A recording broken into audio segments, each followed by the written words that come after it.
Para entender la victimología, primero tenemos que saber el concepto de víctima. ¿Qué es víctima? Mendelssohn habla del concepto de víctima refiriéndolo a la personalidad del individuo, pero también a la colectividad en cuanto ambos se encuentren afectados por las consecuencias del sufrimiento debido a factores de origen muy diverso: físico, psíquico, político, social, así como el ambiente natural o técnico, cualquier maquinaria en acción o energía en movimiento. ¿Qué es victimología? Es la que estudia el vínculo existente entre el sujeto activo y pasivo de un delito, con la finalidad de determinar en qué medida la conducta de la víctima ha motivado la realización del hecho punible, dando esto lugar a que el juzgador determine la corresponsabilidad del sujeto pasivo, por lo que se deberá reducir la penalidad del agente o aprecie únicamente la responsabilidad del sujeto pasivo en el evento donde el delito y la pena no existirán. Y por ende, los objetivos de la victimología son: desarrollar un análisis pormenorizado del papel que las víctimas desempeñan en el desencadenamiento del fenómeno criminal, análisis de los modelos posibles en torno a la asistencia jurídica, psicológica y terapéutica de las víctimas, investigación de los temores sectoriales a nivel de la victimización, examen de la criminalidad real a partir de los informes de las víctimas sobre delitos no perseguidos, es lo que se conoce como de la cifra negra de los delitos, la denominada criminalidad oculta. Resaltar la importancia de la actitud de para o con la víctima a la hora de concretar la pena en cada delito. Para entender un poco lo anterior, hablaremos sobre la cifra negra. El estudio de las víctimas implica un acercamiento directo a la cifra negra de la criminalidad convencional y permite atisbar buenas posibilidades sobre algunas otras ilicitudes penales no convencionales. Esa cara oculta, ese otro lado silenciado y silencioso de la víctima, presupone la aprehensión de parte de las conductas antisociales de relevancia penal que no llegan a conocimiento de la justicia o de la policía y que se le ha denominado cifra negra. Todo esto está dentro de uno de los objetivos de la victimología que interesan a su investigación: sexo, edad, origen, clase social, profesión, religión, estado civil, familia de la víctima y los motivos que la impulsaron a no hacer la denuncia del hecho que la agravia.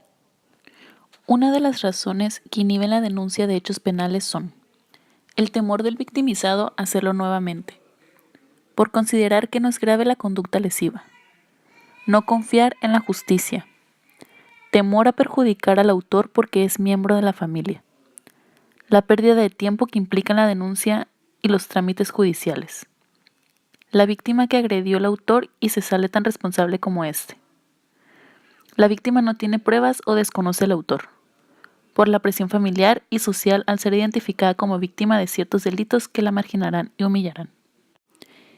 Y para finalizar, mencionaré los diferentes tipos de víctimas según la clasificación de Benjamin Mendelssohn. Víctima completamente inocente o víctima ideal. Esta víctima no ha tenido ninguna culpa del suceso o hecho y nada ha aportado para desencadenar la situación. Víctima de culpa menor o víctima por ignorancia. Esta víctima desencadena el hecho por un impulso no voluntario y tiene cierto grado de culpa en su propia victimización.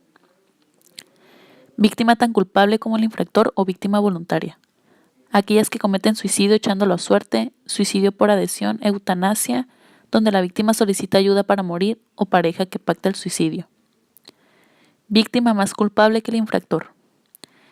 Víctima provocadora, esa víctima atrae por su propia conducta a que el delincuente cometa el ilícito penal.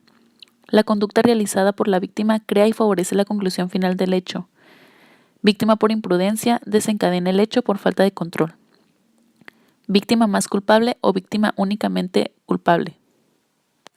Víctima infractora. En este caso, el agresor se convierte en víctima. Aquí el autor se refiere a la legítima defensa, en la que el sujeto realiza un ilícito penal para defenderse.